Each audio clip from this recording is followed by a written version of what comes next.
hello, little goblins and ghouls. I am laughing at the crawler picture in that intro. I forgot it was there. Welcome to the first ever episode of Anatomy of a Horror Film. I'm Saffron Asteria. And I'm Sarah Arnew, and we are missing our crawler co-host, but we will just have to battle on without them. Welcome to Anatomy of a Horror Film, where we're ripping apart our favourite films, because that's the best way to watch a film. I've struggled with that because I'm very much a surface level obsession over a film without really picking into it. But having met you, I've realised that actually there's quite a lot that goes into films. And that is quite interesting, especially from a storytelling perspective. I'm so sorry I've done that to you. Do you know what? It's fine. I'm all right with it. But yeah, I'm very excited. So I'm very excited to talk about this film. I have 7 pages of notes. Is that it? That's light. I decided we're not going too intense for the first one. Okay, that's pretty smart. So, what was I doing now? I suppose I should probably tell you a bit more about The Descent. Yeah. We are going to be talking about spoilers throughout this entire episode. So if you haven't watched The Descent, firstly, what are you doing with your life? Get out of this video. Come and watch the film. It's 21 years old, so it's old enough to legally drink in America. It's a 2005 film from the UK, and it was directed by Neil Marshall. And it follows 6 friends who, after one of them, Sarah, has gone through a really horrific tragedy, losing her husband and her daughter the year previously. They all go to the Appalachian Mountains and they go cave diving. But Juno has sent them into a different cave than what they expected. And so they get trapped in the cave, and as they're trying to come out, they get attacked by crawlers. Lovely. It's very fast-paced. It is, actually. A lot happened in a very short space of time. I rewatched it today, and for some reason I thought it was an hour 50, and it's like an hour 30. Mm-hmm. And I was just like, oh, it does not let up at any point. Yeah. It's so, with this show, each of us is going to be picking a film or a film franchise, and this is very clearly Sarah's pick for the first episode. This was my first horror film. Say again? It's my first ever horror film because when I was 16, in the UK you have to do A levels, or like you go into something else. But I did A levels, and I really thought I was going to fail my maths GCSE. So I was expecting to redo that. So I just picked to do film studies because I was like, oh, well, I won't get in because I'll be doing maths. And then I not only passed maths, I smashed it. And then I was like, oh, film studies. And then the first module was British horror films. And this was the first film which we were shown. And it was terrifying. And it's weird because I'd read loads of horror books beforehand, but I'd never gone into film because it's so different. It's so immersive in a different way. Yeah. I so agree. I didn't like to watch horror films for the longest time because I found them way too visceral. Because like when you read books, you can do what you like with it. If it's too scary, you tone it down in your mind, or it's based on experiences that you've had in your life that you can then picture in your mind, or however you process stuff. Whereas if a film is presented to you, you don't get a choice. You have to see the way that the director, the producers, the writers have presented that information to you. And that is so much more scary because it's the minds of other people, and that's often really dark. I'm still really bad. I love horror. I watch so many horror films now. I sort of specialised in it after a while. But even if I'm in cinema now, I still do think that, oh, I need to clean my glasses. Like the minute it gets too much, I'm like, oh god, I can't see anyway. Like it's bad. What I really loved about this movie, though, is this was the first time you watched it, wasn't it? It was, yeah. Because you were live, like sending me your reactions as you watched. Yeah. I remember I was in the vets with my cat, and my phone was like going off, and my mum was like, "What is going on?" Sorry, Mum. Yeah, I felt like I had to because I was trying to view it for the first time with a more analytical mindset. because I usually just go, is this entertaining me? Yes, cool, I'm entertained, as opposed to like actually viewing it as a piece of art and understanding like how it got to that place or why that information, that story's been presented to me in that way. I just like to point out that Tim's first was a Jeepers Creepers for a sixth grade birthday party, and I don't know what age that is. I want to say like 10, maybe. That probably would have been a better place to start, to be fair. Well, I mean, if it was a birthday party, if it wasn't his birthday party, then he wouldn't have had much say in what that is. Anyway, I could ramble on about birthday parties for children and horror films all day. I couldn't. That's weird. Before I talk myself into a hole, could you give us a bit of a synopsis about the film? You already did. You do that? You already did that, and I forgot. Well, just do it in my head. I might have done it in my head. No, you did it. You did it already, and I don't know why I said that. And I'm going to gloss over it now because this is live, and we're not going to edit it out. My favourite thing about your reaction, reading as I was like the first time, was how you were like, "This is some like Twilight lighting in this." It was just like Twilight. It was very blue. 2000s. Yes. Do you know what it felt? It was early 2000s, but I feel like it was 90s coded. Yeah, which is with the hairstyles and the way that people were talking. It felt very 90s to me.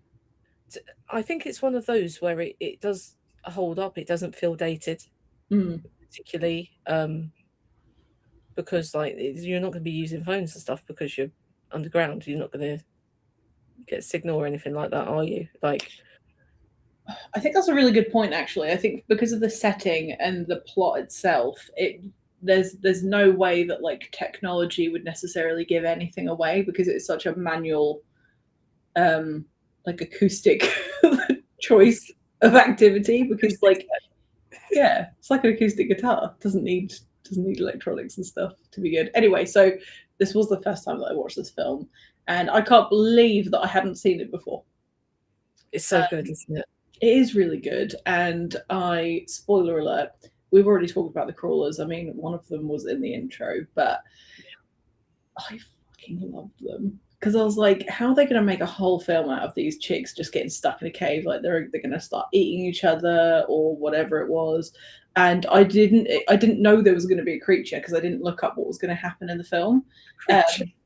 And it was like a total surprise to me. And that I think was a joy because I like to be surprised when I watch films. I don't like to be able to predict what's going to happen. And I don't think I could have predicted what was going to happen most of the way through the film. No, I do think though, it does feel like a film of two halves, because I do think there is a longer film you could make of that first half where they are just exploring. Mm-hmm. You have, I mean, there's so much, it's already such a rich film. Mm-hmm. Even before the crawlers turn up, you have Sarah's like hallucinations of seeing her daughter, and you have like this underlying tension between them all, because Juno's obviously had an affair with Sarah's dead husband, and Beth knows about it but hasn't said anything, and then you've got this outsider in Holly, and I think there really was something that it could have been a feature in itself, but that one jump scare, like I remember after seeing that jump scare for the first time, I went home and I was it was sixth form, so I was able to leave school early.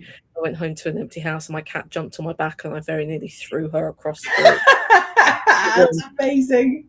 I was like, she'd never done that before. But one time I needed her to not to just be cool. No. But, I mean, I think the character dynamics are so interesting, and I think the group of women themselves are really interesting because I mean they've all got like quite generic names if you think about it. There is Sam, Rebecca, what was that? Let me see my notes.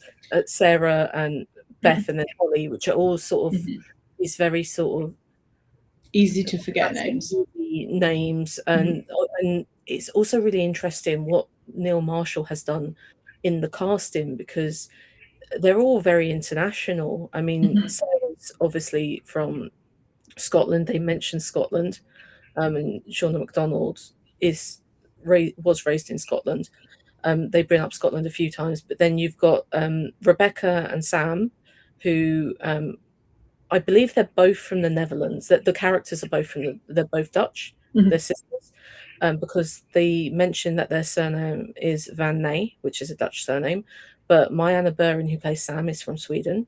You've got Nora Jane Noon, who's Irish. She plays a Holly, and then you've got this one outlier in Natalie Mendoza, who plays Juno, who is Australian. Mhm. And I think the way that that's such an interesting thing because Juno is so set apart from the group.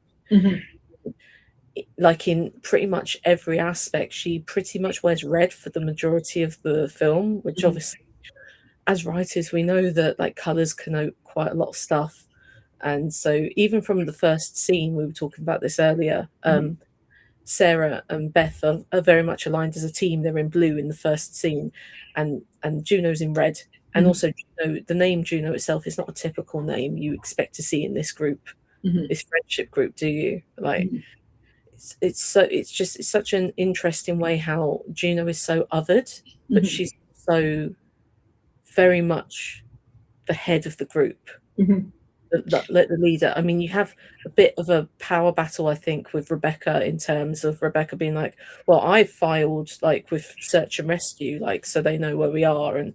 and you have a bit of tension with Beth because Beth obviously knows about this affair, Mhm. but Juno very much is the leader. Mhm. I I found it interesting that that was so apparent because, like, as a storyteller, sometimes we like to mislead.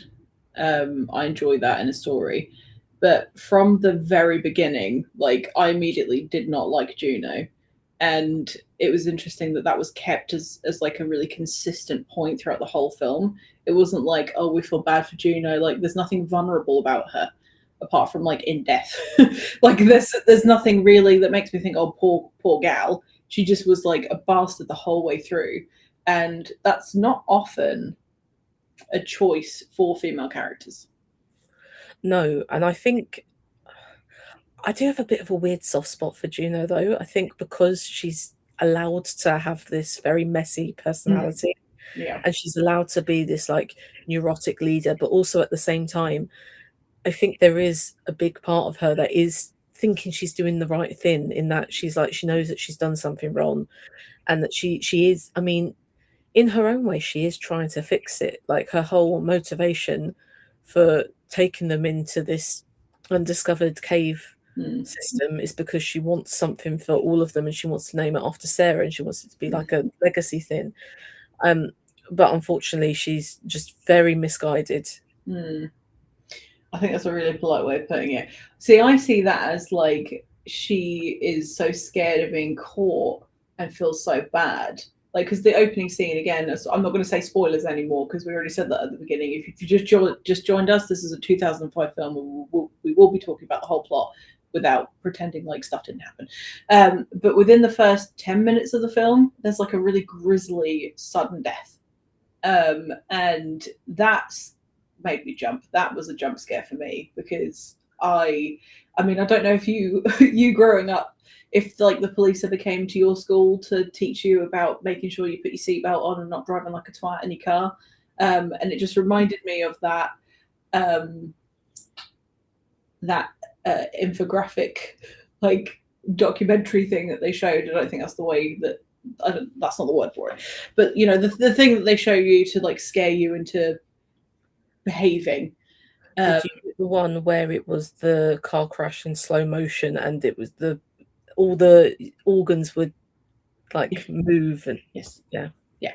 So it just reminded me of that, and that was like a really visceral thing for me. And then I felt like, although I really enjoyed the film, there's a scene after the crash where Sarah is like running down the hallway and then things change, and I feel like that definitely could have been explored more. I think that's kind of what you were getting at in terms of like having it's like two separate films, you know, that psychological exploration of loss and grief, I feel like was skipped over a lot. um Yeah.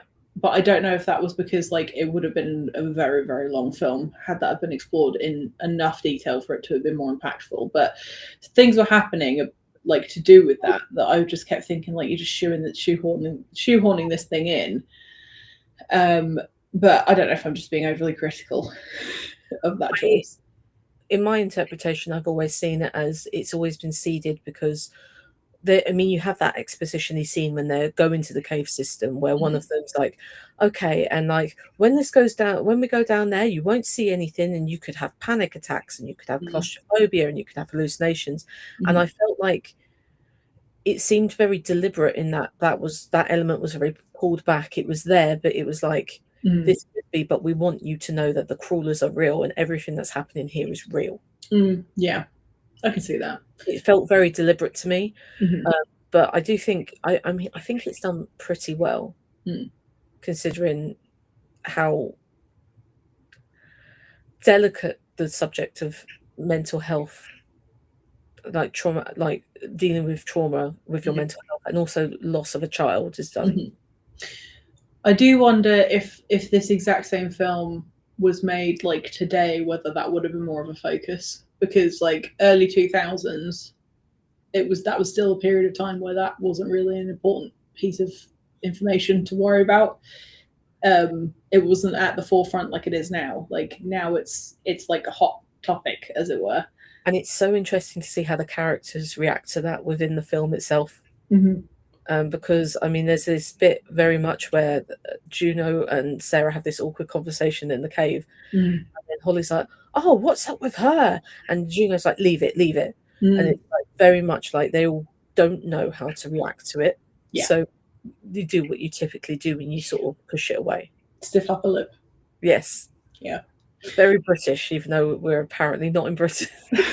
Well, that's the thing as well that I got confused about, was that I did not realise it was in the Appalachian Mountains for the longest time. I have watched this film so many times, and this was the first time where it really sort of sunk in that I think the use of the Appalachian Mountains is so clever and so interesting to pick there specifically. I don't know.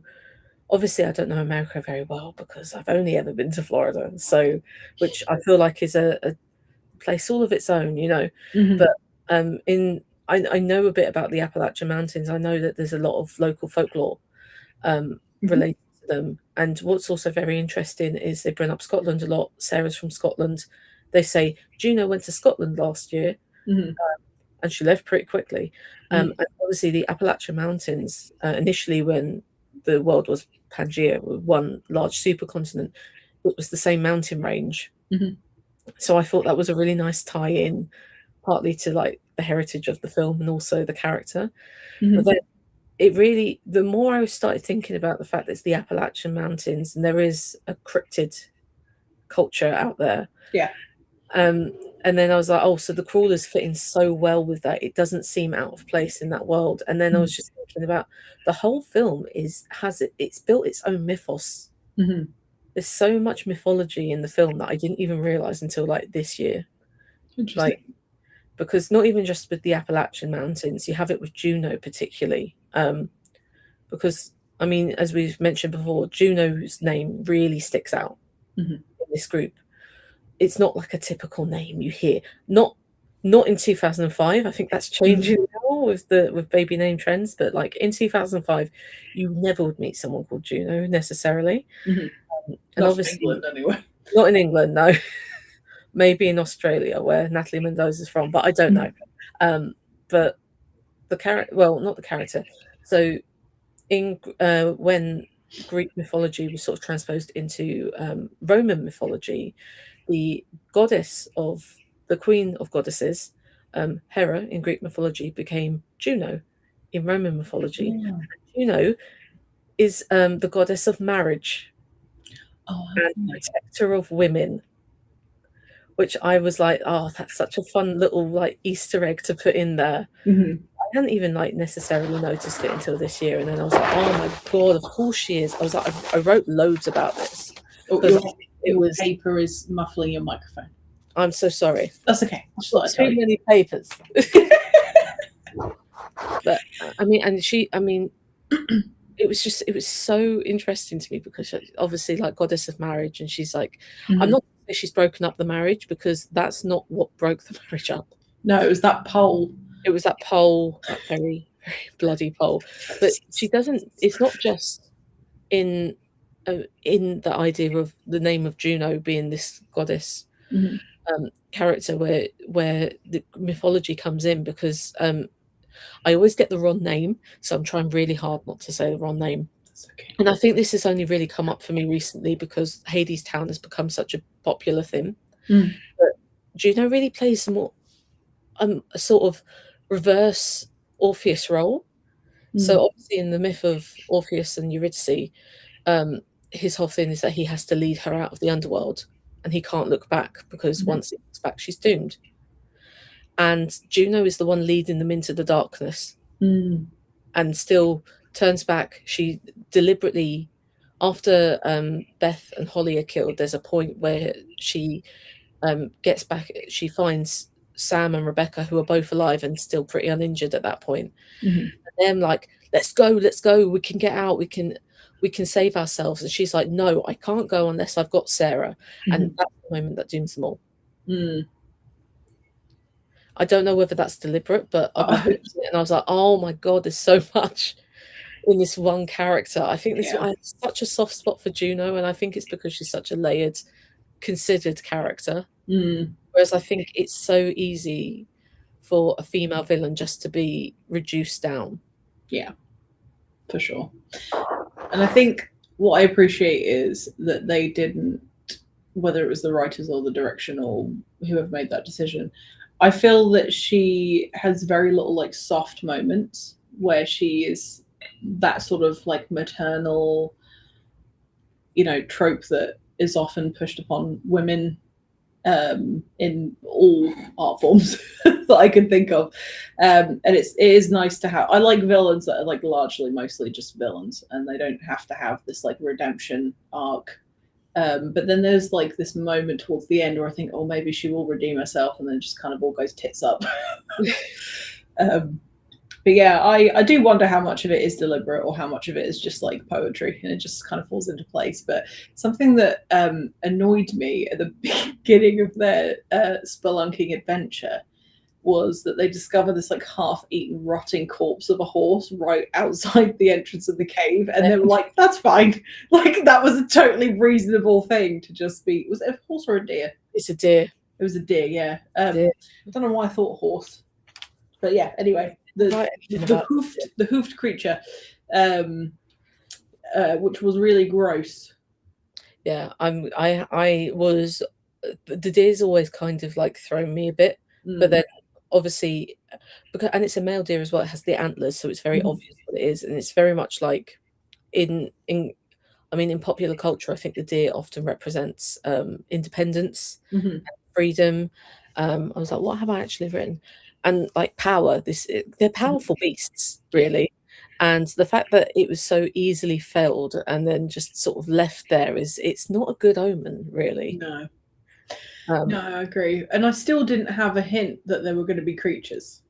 I just thought, oh, that's gross. you were like, that's an unfortunate place to die. Yeah, well, I thought maybe bears because I was like, okay, well, this is definitely not like a British forest. And I just thought, oh, maybe there's going to be bears. Like that was what went through my head. I didn't think it was going to be like a made up creature. I thought it was going to be like nature taking over. But yeah, I was totally surprised by the introduction of the crawlers, and I love humanoid creatures. I'm a huge fan of humanoid creatures because I'm like, I don't know, I can relate to them a little bit. I thought the crawlers they're such a fascinating monster. Mm-hmm.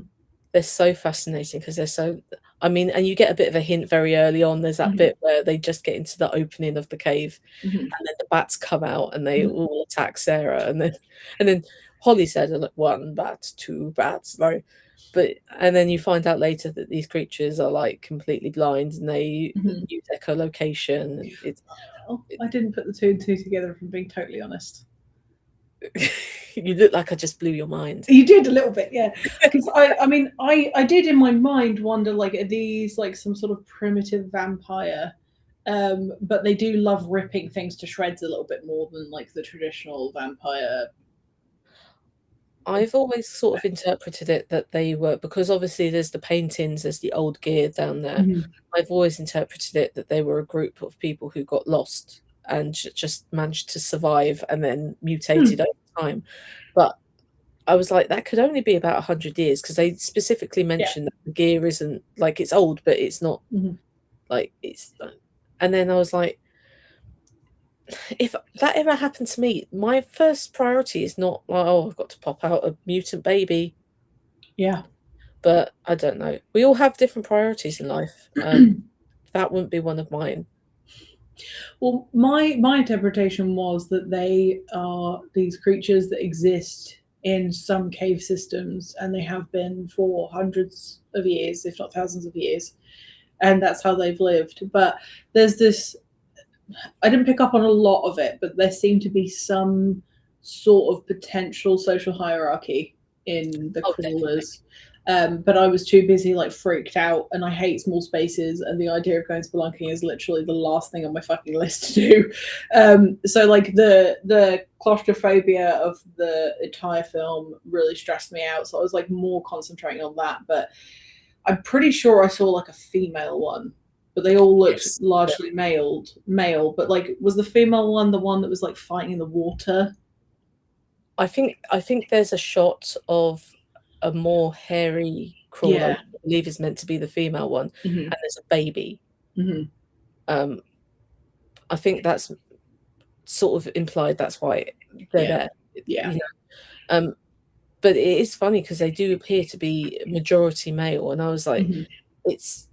I'm going to go on to gender because I feel like this is the time. But Hmm. it's really funny because I don't know if you've seen Dog Soldiers by Neil Marshall. No, I haven't. It was a film that he did previous to The Descent, and it's always felt like a sort of companion piece to me.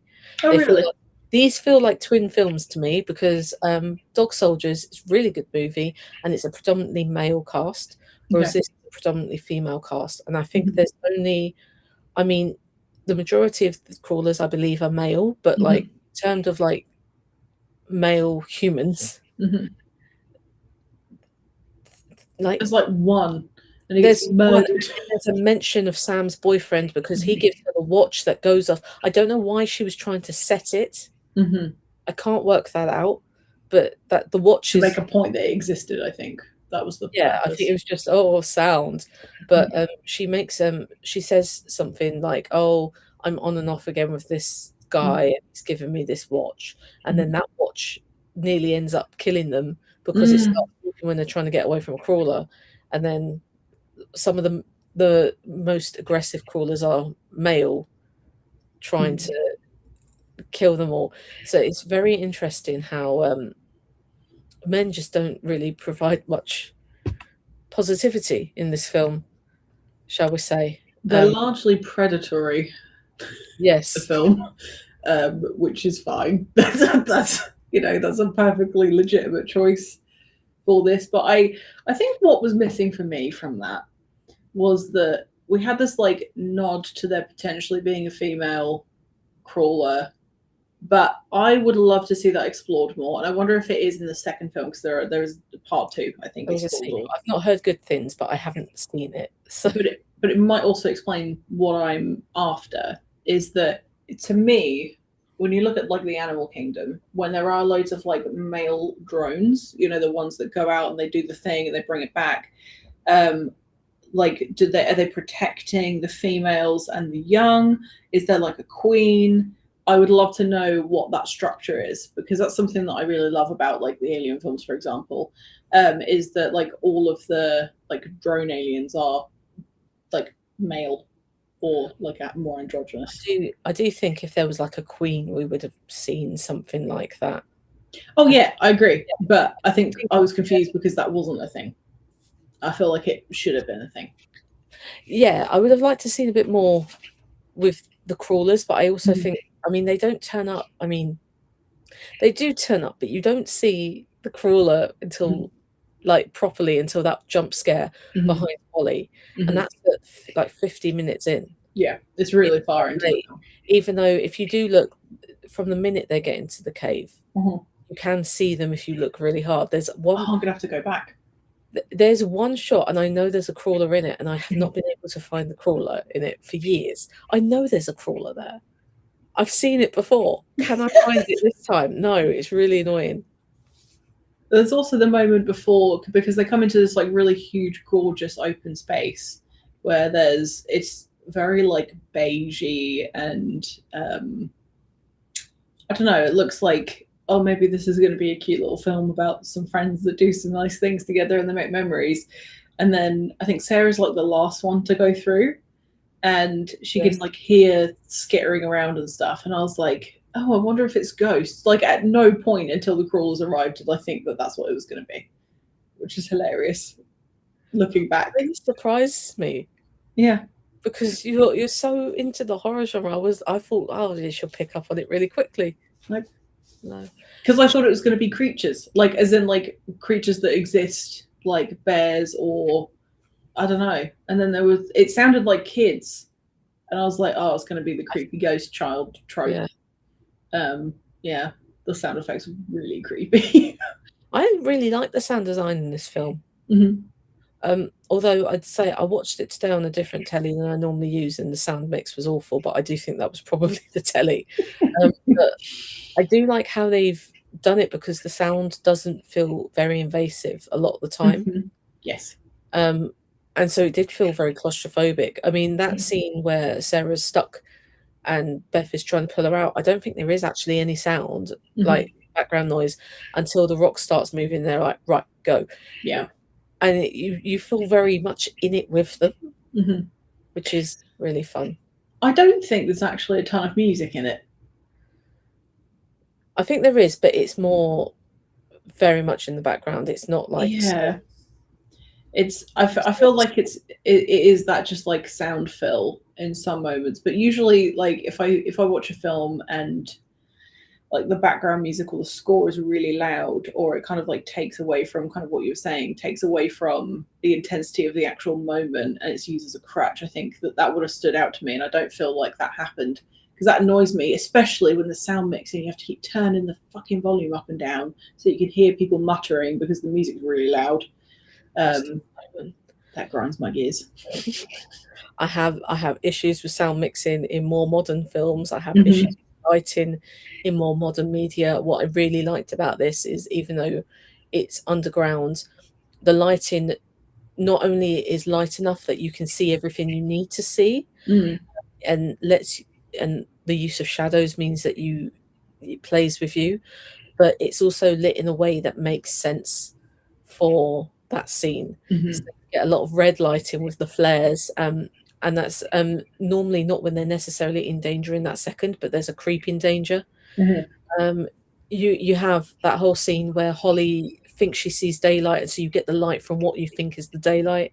And there's that scene where Sarah pulls herself out of the cave, and the lighting switch is so intense it does feel like you've just come out of this system with them, and you've experienced it all with them, and it hurt your eyes. Yeah. I agree. I find darker films, like visually darker films, harder to watch. Like I love the Batman films, but they're so dark to watch. I find them very exhausting, because for my personal vision, I find high contrast like visuals to be more pleasing to me. But it was a legitimate choice because this was in a cave. So it made sense to do that, but I found that to be a little bit of a struggle. But I did like that they had like a night vision set up with the camera. That was really helpful, because they were videoing a lot of it, which I thought was interesting. And I'm curious to, because it's Holly, I think, wasn't it, that was filming it first, and then somebody else got hold of the I can't remember who else got hold of the camera. And that scene with the crawler wouldn't have worked without the night vision. I agree. Yeah, that was a really useful tool, and I'm glad that they had that. But I'm interested to see, like, because I don't remember Sarah having that camera at the end of the film, and I'm curious to know whether or not that got destroyed in the second one, because I looked at the premise and it was something like the authorities don't believe Sarah because it sounds batshit, so she takes them down the hole into the cave system. And yes, which to me seems ridiculous because why would they do that? But yeah, they wouldn't, and there's no resources for that. But yeah, I'd be interested to know what happened to that tape, because that was I don't know if that was just purely used to have night vision in the film so that we could see what was going on, or whether there was a purpose to it actually being videoed and recorded for later. I think when this film was conceived of and made, I don't think there was plans for the sequel. I don't think the sequel is the same people. Okay. I think realistically it probably is a device for that scene, but I also am really glad that it's in there, because I mean I don't think that scene would have worked as well. I agree. We have this like, oh well, what about this? You know, like I would like to talk about Jessica. I'd love you to talk about Jessica. I think Jessica's appearances are a very interesting thing. Why? And now I've said this, I've realised that I want to talk about the ending. But no, we'll talk about the ending at the end. Yeah. I'll talk about Jessica's first few appearances, and I'll leave the last one to talk about with the ending. Because I forgot to write down how many times we see her, but her appearances are so integral to Sarah, and I did wonder to a degree if they're meant to represent the stages of grief, because we do see her about 4 or 5 times. What is it about her appearances that make you feel that way, other than the I think it's interesting that there are like the 5. I think her last appearance is very critical for that, but I think there's think about what you're going to say before you say it. That's all right. I asked you to do the synopsis after you'd already done it. It's fine. What did I actually write down? There's one stage in particular. There's 2 stages in particular that really stood out to me. There's one stage which, when I worked it out, I think it would be about the bargaining stage of grief, where Sarah sees this image of Jessica. It's weird, it's my sister's name. But she can't see her in focus, and the cake's in front of her. She can see the cake, but she can't quite get to see Jessica, and then she wakes up and it's almost like she's bargaining for more time with her daughter that gets cut off. And then the next time we see Jessica, we don't see her with the cake. We see her her back turned, and then as the camera moves closer to her, it turns and it's a crawler. Jessica's clothes, which that stage would then be like depression, which I can kind of understand. Like she's that is the point where Sarah's lowest. She is completely separated from the group. I believe she's been knocked out about 3 times at this point. Oh, she's definitely got a concussion at that point. Yeah, easily got a concussion, and she's stuck. She's sort of starting to, because she does go through a massive character transformation. She does sort of start to shed all of this panic and this nervous energy, and becomes very like stern and very like have to survive. And this is kind of her lowest point. So to have that image of her daughter, which is probably what's kind of pulling her through a bit, to be replaced with the crawler, I was like, oh, that's such a good device. It really sort of emphasizes her mental state throughout the film as well. Like she can't go with Jessica for obvious reasons, like her young 5-year-old child. She has to hold on to that to get through this horrible experience. I find that to be a really interesting journey for her, because if you are battling grief and losing basically your whole family, and being there when you lose them in a really dramatic, violent fashion, and then going through all this crap, I'm really surprised she didn't just lay down and die. You know what I mean? Like the fact that she was driven forward to survive by any means necessary. I also thought it was really interesting that it's a year later, and even in that small conversation Beth and Sarah have in the car when they're driving to meet everyone, it's very much like, well, we don't have to do this, and if you're not ready, and Like, Beth's obviously been with her the entire time, or been in very close contact the entire time, and they only bring up Juno.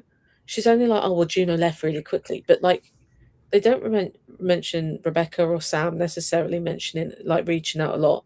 Holly's new. It seems like it's very much the two of them, and Beth has been pulling through, and Sarah through. So then when she loses Beth, it's such an interesting reaction. Like, it's not necessarily interesting that she's so hyper fixated on the image of her daughter to get her through, when you think that would be her last sort of, like, nail in the coffin.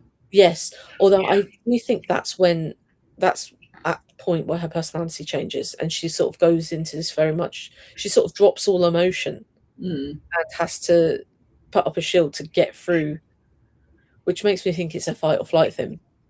It may well be, because her personality does take an absolute 180, because she comes across as, fair enough on her, like, she's just lost her kid and her husband in a horrendous crash, but she goes from this like kind of more mousy, really worried, like worried and concerned are the same word. You can tell I need an editor. I don't know, like, weaker person to someone who's literally willing to, like, shit on someone else in order to survive, because that's what ends up happening. And I was really surprised at that flip for her. And I do wonder if it's like seeing her friends being murdered and wanting the revenge of escaping. And I wonder if that's maybe the thing, like, maybe the whole her being, experiencing grief and loss and all that sort of stuff, actually seeing these violent acts happen in front of her. I mean, we all know that trauma can really change a person. And I wonder if this, like, renewed trauma is the thing that drives her to be like, oh, fuck you, creepy little dudes. I'm getting out of here. Because they are creepy little dudes. They are, yeah. Yeah, they are. I mean, I'm quite fond of them, but I would never want to run into one. No. And luckily, I don't think that's going to happen, because I'm nowhere near the Appalachian Mountains. Yeah, I'm not going into a cave on purpose. No. I like them. They're very pretty. And I think that if you were not afraid of death, and the last thing that you wanted to see was the inside of a cave, I reckon that would be such a fun activity. But I just don't. Doesn't appeal to me. I might do one of those, like, tourist trap caves that Holly was talking about. Where you go in on the tour. Yeah, and it's got, like, a big entrance and stairs. Yeah, rope. I could just about do that, but, like, no, nothing else. I remember going. This is so unrelated, but it's like the only thing that I can relate to. I remember going to Wales to go mountain climbing. Bear in mind, I'm incredibly unfit and have been my entire life, so that part didn't go very well. But we got to climb, like, a multi-step waterfall, and to get to, like, the last part, you had to go through these two giant boulders that was called the elephant's bum, because it looked like a big elephant butt. But you had to, like, go under the crack. It was maybe like 14, 15. And it was underwater, so you had to hold your breath and go underwater to get through these rocks and then come out the other side. And my hips have always been really wide, so I got stuck. And it was really scary. And I was like, I'm never going spelunking. That in itself was too much. Do that. So again, it's understandable. I would not do that. No, I don't even know why I did that in the first place. But anyway, yeah, notes, and for some reason I've just got Brexit written, and I was like, I can't remember what I was talking about. It always comes up. Always comes up. I think it's because I was talking about the how international the I'm not getting into Brexit now. It's nearly 10 o'clock. So speaking of the time, yes. So when I watched this film, obviously I'm as if you're watching this, you probably know that I'm a Brit living in America, and yes, spoiler alert, I'm in Texas and it's the afternoon, not the evening. So I'm live messaging you my reactions throughout this whole film because I thought it'd be funny, and I was like, oh my god, that fucking ending was a bit. I think I said it was a wet fart. You said something like that, and I remember exactly what happened next. I felt so bad when I was disappointed in the ending. So I'm watching this film and I'm really invested, and I love the crawlers. They're my favourite part, if I'm being honest. And the least likely person, even though she's our main character. I really thought somebody else was going to be the one crawling out of that hole. And she sits in the car and nearly gets hit by a van.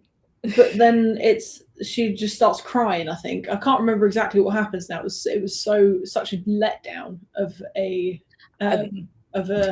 See the ghost? Yes, the ghost in the in the that's where it cut off. other seat. Yes, exactly. Yeah, and I was like, what that was a cop out. I remember this because I went, describe to me exactly what you saw in the ending. And you were like, why? You know the ending, and I was like, just humor me. Mm-hmm. And then you were like, well, this is what happened. I went, oh, you got the American ending. Mm-hmm.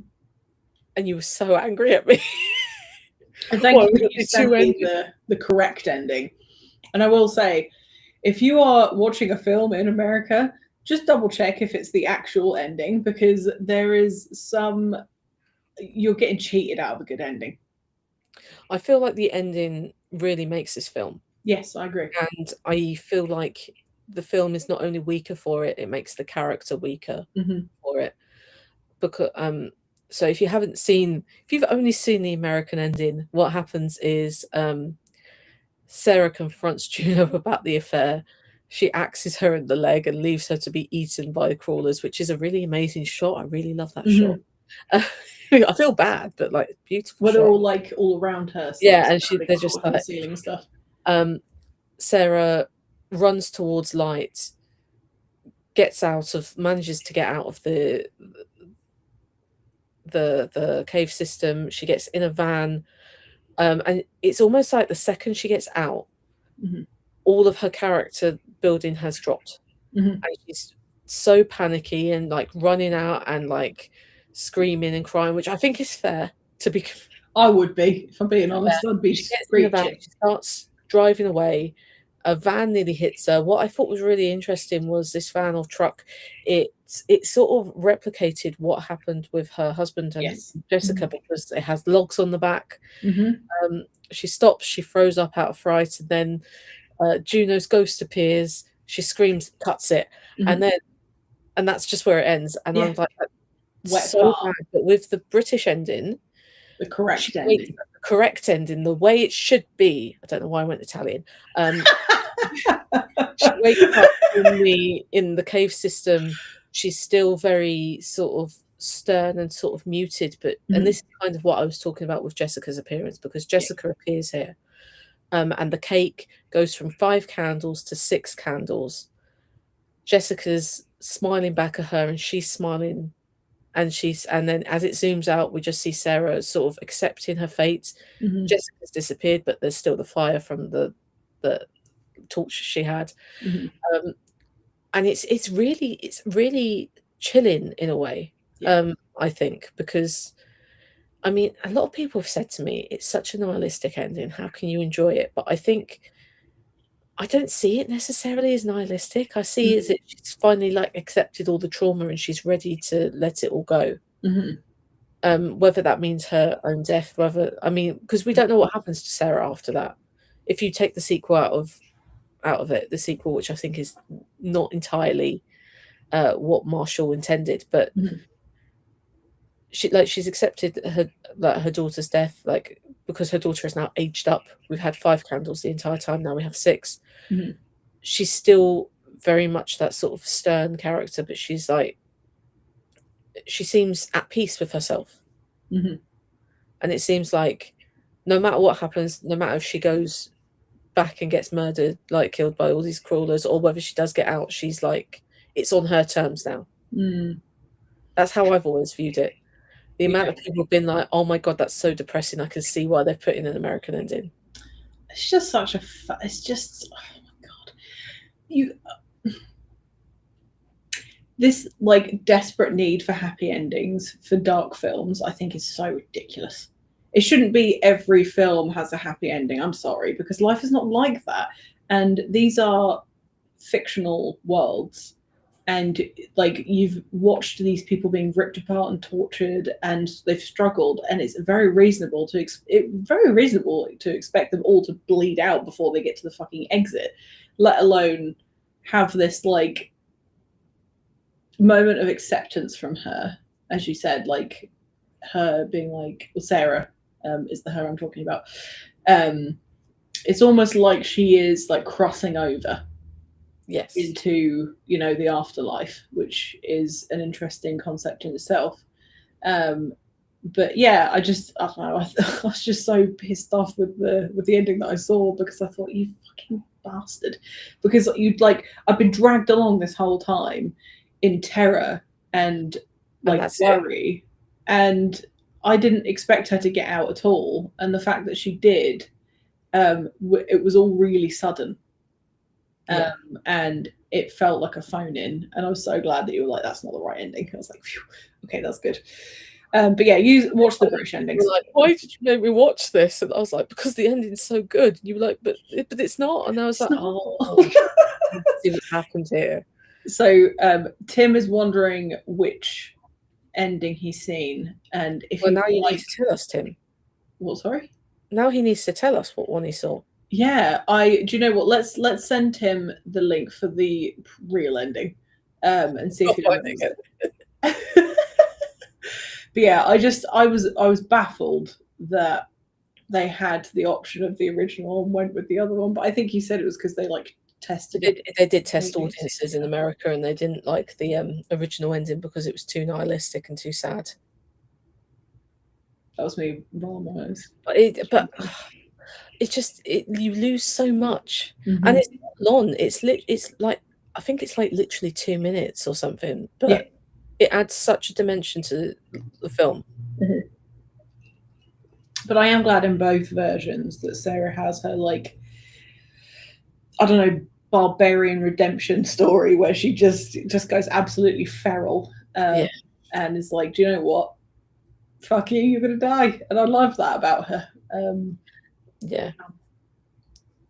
I mean, I'm going to say something that might be controversial. The whole affair with the husband is not the worst thing she does. No, it's not.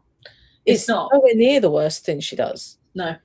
I'd forgotten about. I feel like if I was in that situation, I would have forgotten about that. And I'd be like, why did you bring us to this cave? But like, everyone's like, oh, she's wearing red because she's a Scarlet Woman. And it's like, yeah, okay. And also, like, she is the epitome of danger for these women. Oh, like, yeah. She's just a very selfish, self-righteous character, who behaves exactly the same, I think, the whole way through the film. I've realized, like, I feel like she, like, verbally is trying to make amends, but I feel like action-wise she doesn't try and change or become a better person anyway.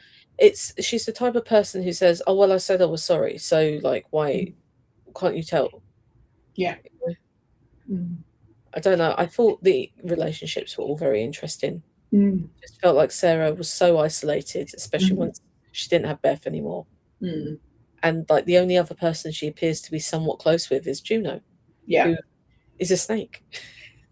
Sneaky snake, definitely. What I also found difficult to follow, if I'm being honest, and this happens to me with films sometimes, if people don't look really distinct from one another, I get them confused, especially if they have these more like popular generic sort of names, and they all kind of melded into one person at one point, and because it was like in the dark and they were all wearing the gear, I really was having a hard time telling who was who a lot of the time. I definitely felt that with Sam and Rebecca. Yeah. Very much so. And I know that part of it's that they're meant to be sisters, but I also thought out of the two of them, they're the two who come from, like, they're the two actresses who were cast outside of traditionally English-speaking countries, because obviously Saskia Mulder is from the Netherlands, so she's Dutch, and Mayanna Buren is from Sweden, so she was, her first language is Swedish. I thought that was weird. And then I mean, I would say I know their characters very well, in that I felt like the characterization, I knew who they both were, but then they seemed a bit apart from the rest of the group. Yeah, they did. And it felt like one of them had invited their mates. Not invited. What the hell is that? That's not a word. Yeah. Invited. Come on, Saffron. All invited.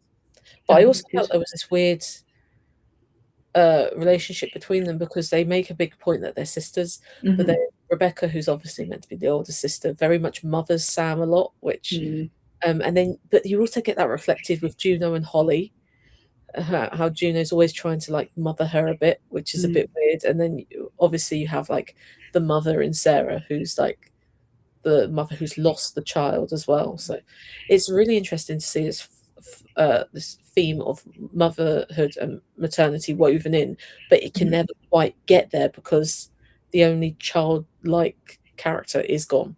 Yeah, I think also Beth does that for Sarah too. Like she Yes. definitely takes on that. I suspected that they were seeing each other at one point, or that there was like this love that Beth had for Sarah that was never explored. Yeah, I could see that. Yeah, It's a bit soon, to be fair. it's been a year. Yeah, it's been a year since you watched your husband and child get horrifically decapitated. Love is love, man. I can't control it. Okay, without thinking, I want you to tell me your favorite part about this whole film. Go. I mean, it's the thing. Whenever I'm talking about this film, whenever I think about it, it is that one image of the crawler. Is that But your then favorite part? I think it is because it's such an interesting tonal shift. It's such a jarring shift, but it makes so much sense. What about you? I think it is the